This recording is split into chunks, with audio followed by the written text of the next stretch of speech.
Stacy the Blackfeather Intuitive, and welcome to Divinely Decked Tarot and Oracle Reviews done Stacy style. And today is part 5 of my Angel Tarot and Oracle journey. And we are going to be exploring 2 really interesting decks today and tell you kind of the story of how they landed in my collection. So without further ado, let's get to it. So the first one we're going to be chatting about is the Archangel Metatron by Amanda Ellis, artwork by Jane Delaford Taylor. This is a deck that comes from Europe somewhere, and I found it at a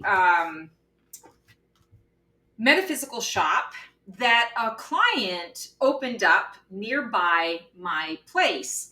And she had just come back from, I believe it was England. She went to one of these, supplier places where, you get like crystals in bulk and, they had a bunch of decks or whatever. And her goal was to get decks that we had not seen or that you can't sort of get anywhere else. And so even though it is a mass market deck, it was definitely one that I had never come across in my travels or in my journeys. And so the book is ginormous, the Archangel Metatron Self-Mastery Oracle. I was drawn to it, A, because it was new and I hadn't seen it before, and B, because it was all about Metatron. And I love Metatron. Just take a look at this book. I mean, they have gone, this is Red Feather Publishing. They have gone all out. I mean, it's beautiful color. It's the really shiny deck. I mean, this is like a beautiful novel. It talks about the deck. It gives some suggestions for spreads. You've got a colored picture of all of the cards in here. And I liked the idea that it was about Archangel Metatron. And so I was thinking, in my head, I was thinking it was going to be, more, I want to say, pictures of Metatron, the image of Metatron himself. But what it has turned out to be is aspects of Metatron and how Metatron works with you in that regard. And so when I got this was just, I want to say maybe this was about 3 years ago that I got this deck. And I was really, at first I was a little a little disappointed because it really doesn't feel like an angel deck to me. But then I recognized, no, this is exactly what I need it to be, because Archangel Metatron is my guy, and he puts me through the paces. And it's kind of important for me to have a deck that really indicates a lot of the messages that he's always trying to convey. And so then it became about, okay, well, when I'm looking through this deck, compared to the creator, are our experiences with Metatron the same or similar? And mirrors you. That was an interesting one. And for some of them, I was like, nah. But for a lot of them, I was like, oh, hell yeah. Speaking of this mirrors you one, this was a big one where Metatron always sends me somebody that is going to be a reflection or a mirror to me, whether it's mirroring my bullshit or mirroring where it is that I'm really trying to get to, or mirroring myself so that I can actually see how others see me, what I do, provide that maybe I'm not able to see myself. Conquering fear, start today. That is such a Metatron thing to say. He doesn't let you back down. At least he doesn't let me back down.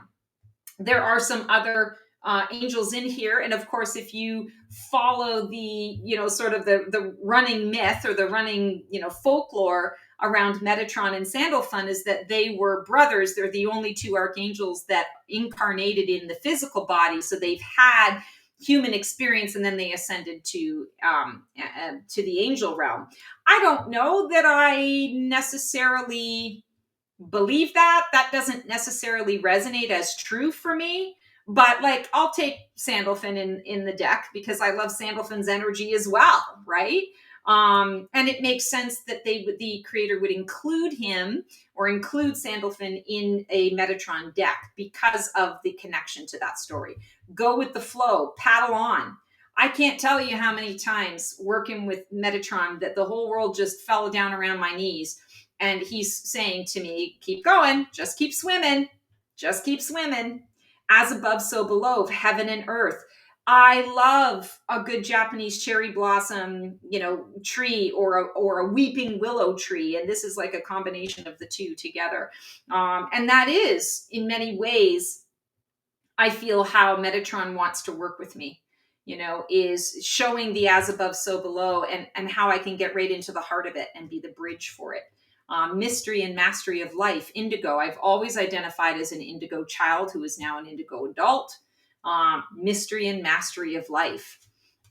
So this deck came at a time, I love the dragon, came at a time for me when I was at a space of recognizing it's not any longer about me learning about the archangels. I feel like I've learned what I need to learn about the archangels. It's now really like teaching others how to work with the archangels and, keeping it real in terms of the work that I continue to do with Metatron. Again, he's a heavy hitter for me. I work with all the archangels in terms of channeling them for others, but I don't always work personally with each one of the archangels on a regular basis. They come in as needed, but then I've got I call it my heavy hitters. Raphael is one, Metatron is one, Raziel is another one that comes through a lot for me. Archangel Orion comes through. So I really like this deck and this approach. The imagery is just really beautiful. It's nice and colorful. It's gentle information. I really like that the Oracle has the message, but it's not a traditional message on the bottom. It's on the side. And I kind of like that too, because it's a little bit different.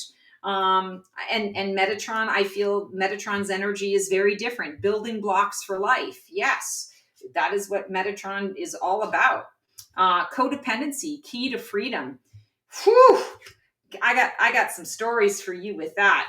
Metatron does not let me be codependent in any way, shape, or form. And I'm not saying that Metatron, himself comes in and, parts me from, codependent relationships in obvious ways, but I'm going to say to you, that's what he does. I have had some where I'm like, oh yeah, I'm just going to stay with this because it feels good and whatever. And Metatron comes through and is like, nope, there's no settling here. There's no room for codependency. You're falling back into old patterns, and that's not what we're here to do.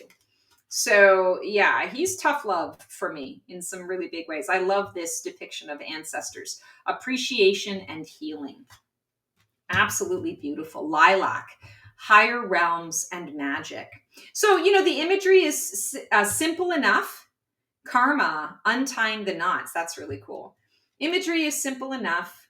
It gives you Lady of the Lake. It gives you what you need to hear, what you need to see. And, the messaging in the book is fine too. I don't really work with it a whole lot. I tend to just kind of, I want to say, lean into the imagery of the cards because Metatron does speak to me when I'm using this particular deck. But it does have, some really beautiful, interesting messages. It's got big print. So, these messages are solid.